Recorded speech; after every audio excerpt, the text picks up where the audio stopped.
present administration, headed by Minister Wike, gave just one family, husband, wife, and children, are the people in that company. Gave one family 508 hectares of land in Usman here. No be Bagalada, no be Kujeo, Usman. 508 hectares of land. Many Abuja people, residents, have applied for land over some 20 years ago, some 15 years ago, just a plot, just 800 square meter to build their home. They are still on waiting list.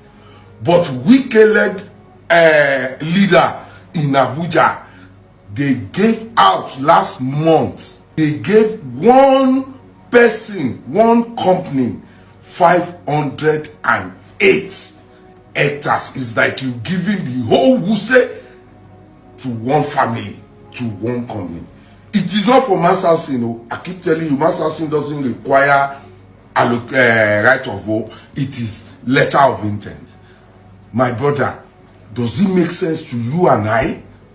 If they share that land, over 100,000 people will be smiling home for Christmas right now.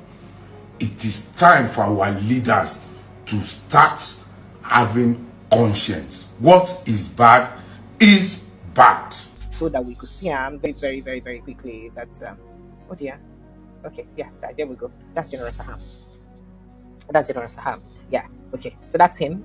Yes. And then just for a better context, where in name they point in badge, so that when I go see, I'm not saying him indeed we talk about, and that's General Saham. That's him here. So now it don't come out when they explain on why EBC, the River State Governor, no like her. At the time, he be the General Officer commanding GOC 6th Division, Nigerian Army, Major General Jamil Saham, name. He claimed that River State Governor Yesu Wike declared war against him for rejecting that is Wike's billions of naira bribe. You understand, sir? See, offer and bribe. Saham, who is the also the component commander of Operation Delta Safe at that time, or who was, said the governor offered him billions of naira to compromise the February 23 and March 9, 2019 general elections in River State. Now, if you remember very well, that 2019 election in River State, Wike was this close at losing the election. Where if they say a particular guy, don't forget that guy, every time I forget his name and in particular from one unknown party, almost as in begin call results, the guy don't almost win Wike finish. All the local government said and called the guy the win Wike, the win Wike. The guy was from nowhere because at that time Wike ensured that the APC did not flag any candidates, right? Because they were having internal issues, and Wike capitalized on that, hoping that since APC no go flag candidates, him now nothing will make a no return. So unknown to him, or I perhaps to take him unawares, that the entire APC structure led by Amechi at that time threw their weight behind this supposedly unknown person, anything but Wike, and the man was already winning. Then an order came from Abuja that they should suspend the results. They should suspend, the announcement of results at that time. And that time people gossip on the carry and say it be like say na Oga Presido Tinubu that time as the leader of the APC, Naim called Mahmoud Yakubu that time. Because Mahmoud Yakubu was still the person in charge of that election at that time. So the order came from Abuja at that time. It was after they stopped announcing the result and started again and all that Wike won that election. So now the General Saham don't come out with a can of worm, or he released a can of worm at that time. How Wike offered him billions of naira in bribe to compromise the 2019 governorship election in the state in his favor. Wike, now the minister of the FCT capital, recently revealed in an interview with Channels Television, Politics Today with Shenwo Kimbalaye, that a top army officer once ordered him to be shot while he was governor. He explained that during his tenure, General Saham directed a colonel to shoot him. According to him, Wike, the colonel refused to obey the order, and as a result, General Saham detained the officer for 6 months. Now, Wike, of course, you don't hear what's in it talk inside that. Now, denying the allegation, Saham, Wike's resentment against me is based on my choice of professionalism and integrity over the billions of naira offered me by River State Governor to compromise the 2019 general election. Now, what's in it talk? Now, quoting him further, he said, my refusal to be bought over and the rejection of the hefty offer is the genesis of Wike's hatred and vociferous criticisms of me.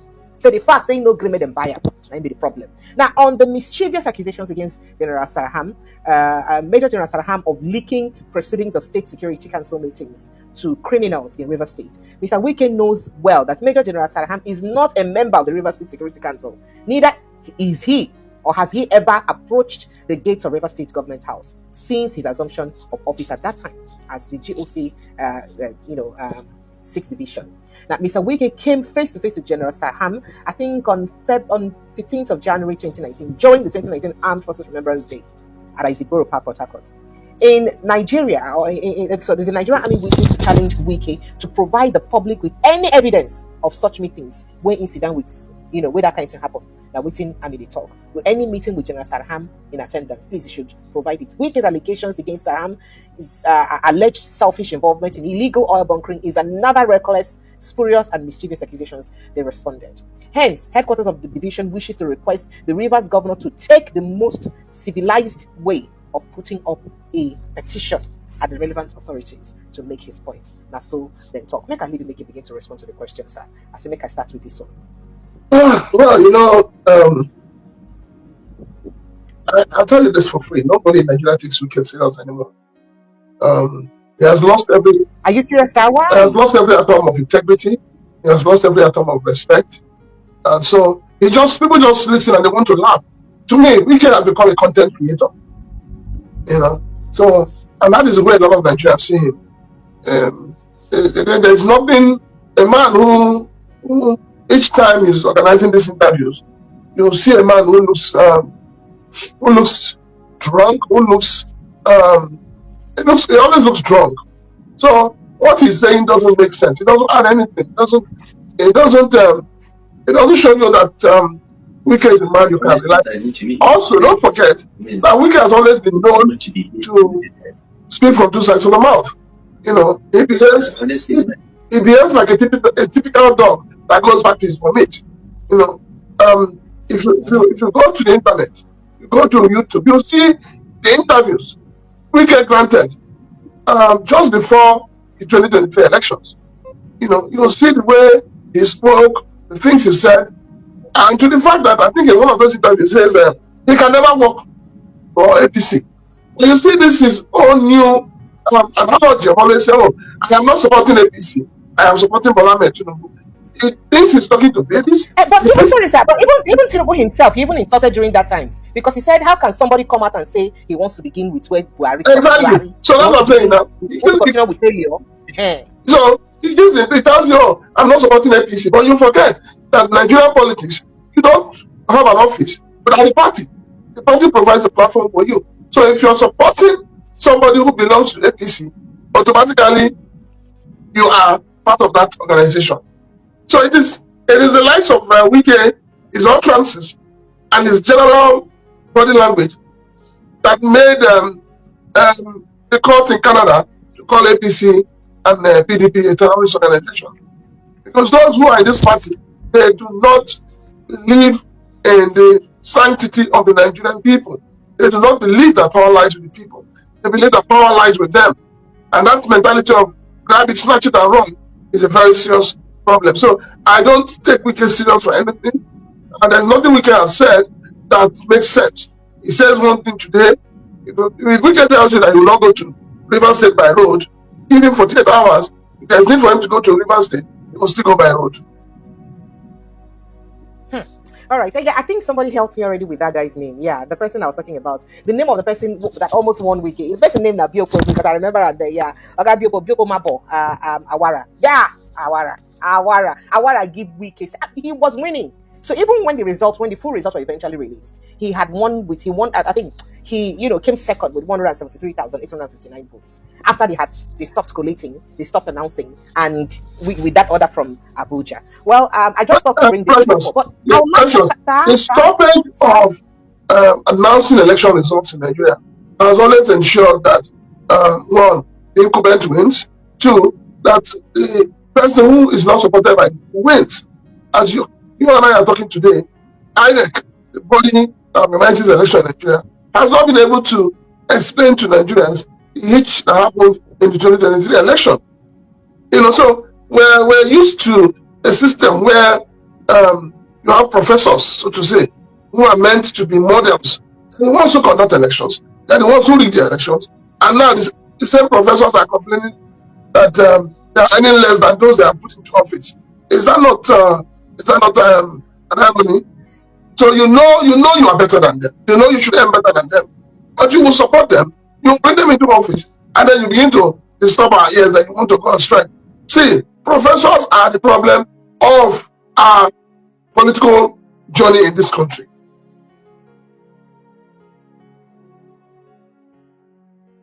All right, sir. Okay, but then if truly this allegation are true, saying offer billions of naira in bribery, and concerning the allegations they're on top of your head concerning the one we be saying buy properties for US, so you don't really give any clear answers to. You just talk saying wife a US citizen, your children a US citizen. Being a US citizen does not equate to the fact that you bought properties and you paid in cash with those kind of money, we're worth millions of dollars. So if these things are not true, what do it really mean, really? Especially as person will be one of the strongest persons or front runners for inside President Bola Tinubu administration. At a time when Nigerians, they're very hungry, when Nigerians, they lament for the hardship with the administration, because what does it really mean? Well, you know that the presidency have told you that they have ended the era of corruption in Nigeria. And you also know the position of Sowore on this. You also know the position of a lot of other Nigerian governments. So what it means is that we're in a country where because the so-called leaders read their way into office, because the so-called leaders are not the choice of people, because the so-called leaders do not believe in the sovereignty of the people, so it becomes difficult for the same people to ask them to be accountable. So when you hear a Wike tell you, oh, my wife is an American citizen, my children are American citizens, please, precious, end the citizenship of property on people. So is Wike talking to, does he think that Nigerians are foolish or stupid? So if you tell us that your wife is an American citizen, then it means that because she's an American citizen, they have given her a house for free. So, I mean, everybody knows that the political class are highly corrupt. And the unfortunate thing is that they steal the money in this country and they take it abroad. They don't even invest it in this country. And that is how wicked a lot of them are. Very wicked, selfish, and callous individuals. So it's not an issue of whether nobody's asking questions. The thing is that you see the people that are giving some cups of rice, some tubers of yam, and some packs of noodles, maybe with 5,000 or 10,000, are they the ones going to ask the man who has given them the money to be accountable? It is said that he who pays the piper dictates the tone. Until the Nigerian people come to that consciousness of rejecting whatever is given to them by any politician and voting the right person in, you cannot hold somebody who has given you money accountable. It's like somebody going to thief now and brings the money and share it to some people. If everybody is calling that person thief, those who receive part of those proceeds will not call that person thief. So we're in a dilemma in this country, politically speaking, and when it comes to elections, those who conduct, those who monitor, those who announce results, we all need to check them. These are the problem people in this country. They are not helping this nation to develop. And after making that mistake, it is now when they are retired, or when they are close to their death, or when they fall sick and they're bedridden, that is when they begin to say the truth and begin to seek apology from Nigerians. All right, sir. So, since we look at the week in retrospect, still within this week, Sowore been done dig out an old voice recording where expose how wicked in the threatening to murder some INEC officials if they not do in bidding to rig the election in favor. Make a quickly go play you that video again. Then you go tell us if truly why do you think that? Okay, I mean, when this happened, he had immunity because he was governor, and immediately he stopped to be governor, of course become minister. But why do you think that none of the authorities, especially as he no get immunity right now, never ever call up to question and query him over this leak? Prince Francis Chilaka, did you pay attention to that? Yeah, I've listened to that a long time ago. I listened to it when it came out. I'm sure you would. Yes, I listened to I'm sure it. you would. And I keep saying that. But it's shocking that every time you hear that, When it just you have shocks you. You want to wonder a country with two laws, two justice system, you expect that things like this will happen. After all, it is still in this same country that the honorable member told an Uber driver how he was going to waste him, how he was going to make him disappear.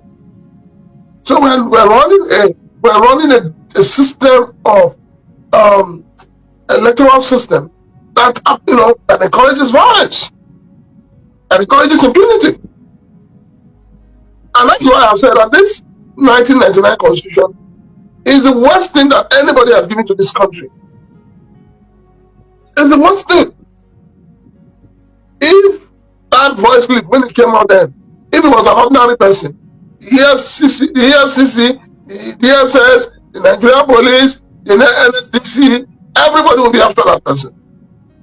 So at the same time, assuming that Wike is not a member of the kitchen cabinet of Mr. President as a minister, they would have come for him. So that's the problem we're having. We're having a leadership that is selective in its appointment, a leadership that is selective in who gets punished, a leadership that is selective in who gives account to the Nigerian people. And these are the kind of things we need to end if we really want a country that will move forward. Say, Precious, these days I just laugh when your National Bureau of Statistics, when they open their foul mouth and read all kinds of information to you, and you see the media, the print media, the electronic media, the mainstream media particularly, they'll be turning it and trying to shove it down people's throats. You tell me that inflation is going down, yet petrol is still the same price, the bag of rice is still the same price. You see, let me see, Precious, this afternoon, I was just in one of those moods where I was reflecting. And I asked myself one very pertinent question. And my question is, why did we now as Nigerians, why did we reject Jonathan? Why did we chase Jonathan away? Because he was a weakling. No. Not only that, the administration was corrupt. I have seen more to working. That's what people say. I've seen more to that. I saw a situation where what my spirit told me, like the men of God will tell you, that the spirit ministered unto me. What I saw that played out with Jonathan was nothing but tribal sentiment and ethnicity at its highest. If you check those, who gathered to ensure that Jonathan was pushed out, you had the Oyedepo, you had the GO, you had Mole Shoyinka, you had your current president. So it was more like the Southwest felt that they were not part of the kitchen cabinet of Jonathan's administration. They felt that they were losing. And that was why, they actually connived with the North to impose value on us. It's a disaster. So, because I'm asking myself, Jonathan was going to move petrol from 87 to 92 naira, and the whole country went off in flames. But here we are, the same petrol is now being sold for 850 naira to 900 naira, and everybody's keeping quiet. The bag of rice has stabilized at about 78,000 naira, depending on where you're buying from, and everybody's keeping quiet. The cost of transportation has become unaffordable. People trying to work these days, and Nigerians are keeping quiet. Does it not show you that because they believe that the Southwest are good at petition writing, they are good at organizing protests?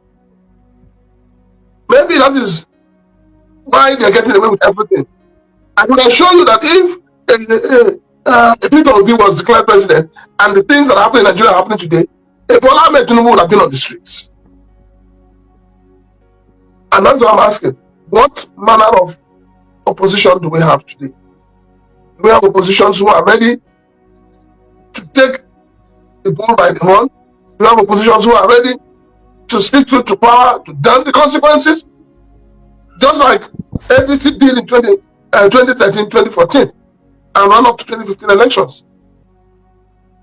Or do we just have opposition that, the membership of those opposition are beneficiaries of the corruption in Nigeria today? So there's a lot of questions begging for an answer. But our political class have continued to betray Nigerians. So, sir, what is very shocking about this revelation or this whole conversation is because a lot of people, they feel Governor Wike or the FCT minister, we are one of the most hardworking senators for inside Nigeria. Excuse me, sorry. And one of the most hardworking senators for inside, senator ministers for inside Nigeria. I'm trying to get a footage. Yes. Oh dear. Have like an average of Okay, 15,000 please give me a second. patients. Okay, so that he's one of the most hardworking ministers that we have. In fact, they call him the star boy of President Bola Ahmed Tinubu's administration. But right under his nose, in maintain difficulty in working. As I speak to you, resident doctors, they on strike for the FCT. And part of waiting then complain for their strike. Now, because of say, then reel out some things where you be say, suppose happen in a sane health working environment, where the FCT minister, perhaps as the governor of FCT, unquote, never fit to make available. Right. And I remember when he spoke last over the week, this same week, he talked about say some people they tell us saying they prioritize roads to healthcare, that he's not placing his strike. But he tried to mock people or perhaps berate people who were questioning his priorities on projects, on road projects as against healthcare. And then reports came out then that, oh, they don't call off the strike, saying don't settle with health workers, saying don't agree to their demands. Only for the health workers to come back and say, no, it was all propaganda. He's not accepted their demands. Now, here is an interview with, I think, the chairman of resident doctors in Abuja Healthcare, Abuja, in FCT rather, wherein they talk about how terrible their working conditions are and the kind of jobs they get to do. Just let me start with like the Nyanya hospital that you showed. That was, yes. So you have like an average of 15,000 patients. You see a day or a month, sorry. 15,000. Yes, and then you have only 20 doctors to see them. And then you have a bed space of just 39 bed space of 40 maximum. And you know that hospital has, that hospital caters mainly for pregnant women and children. So you really have like more cesarean sessions for those women who may not have what you call normal delivery, right? And you can have a doctor do up to 9 cesarean sections, even 11 in a day. One doctor that is correct. can carry out 11 yes. cesarean sections in one day. Yes. What's the ideal? What's the ideal? I mean, you shouldn't do more than 2. Oh my. Yeah. So if a doctor is doing 11, 10, then how do you prevent unnecessary mortality? How do you prevent that? Or you go to some other hospitals where a doctor takes shifts in a call in all the 4 major departments. So these things are not realistic. And so you see doctors collapsing at work. You see doctors dying, like the case we had in Port Harcourt. You see doctors on self-medication, on antidepressants. Oh yeah. You see doctors hypertensive and medication. So these are not just good for us. And not even, in fact, we're actually practicing quackery on our patient with this kind of condition.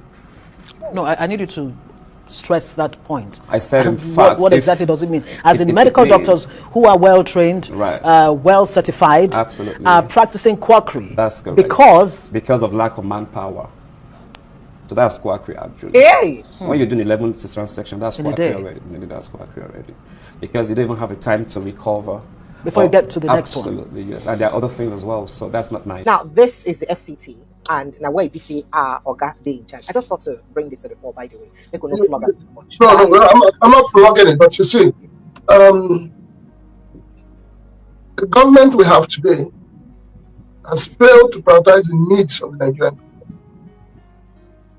The government, I think they've just been deliberate about it. They know that if they fix the health sector, people will not be thinking of going abroad. Nobody will be thinking of, alternative medicine. Or you don't fix it. You are busy building houses for judges. So that shows you what misplaced priority is. What we should focus our energy on in this country, we don't do that. We do not. So it's gotten to that point where the Nigerian life, the doctor, to anybody doesn't really matter. The Nigerian life doesn't matter. Because those you have given your sovereignty to, those who have grabbed and snatched your sovereignty, they don't care. And they're talking about one doctor to say 11 CS. Yeah. But are you also talking about the price of drugs? It's one thing to see a doctor. It's another thing to get a prescription. It's even something far much better to be able to have the finances to buy the drugs. Anytime we say that, if you want to understand what a lot of Nigerians are going through, take a drive, take a walk, or take a bus and go to Lasut, or you go to Luth. You will find out that if you go to the pharmacies in these hospitals, there are people who are seated waiting for what they call destiny helper, for somebody who can just look at them and buy all the drugs they want for them. Then when you come out of their gates as if you're leaving, you'll find another set of people. Every one of them carrying prescription, pleading, asking, please, can you buy these drugs for me? So that is the sad reality that we're faced in this country. As of today, nothing seems to be working.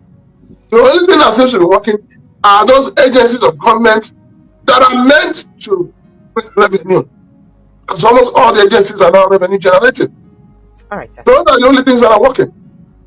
All right, sir. For those agencies, those ministries that should work to improve the lifestyle of the Nigerian people, to give the people, Nigerian people life, a meaningful life, they're not functional. Alright guys, thank you very much for watching. Do you now see the reason why Sowore is calling for revolution? That is the only thing that will end all this corruption in Nigeria. It will end all these bad leaders when we say Nigerians don't get. My people, there is problem. How are we going to end this? You see, they go still get mouths. The M43, they can't talk to Nigerians anyhow. Hey, these people are now behaving like Nigeria is their private property. Nigeria belongs to every one of us, not for some certain opportunists. No, this thing will end. So guys, now I go drop this matter. Drop your comment below the comment section. Share this video, make it go viral so that Nigerians going to understand how the matter they be. This is really very bad. Thank you. See you in my next video and bye for now.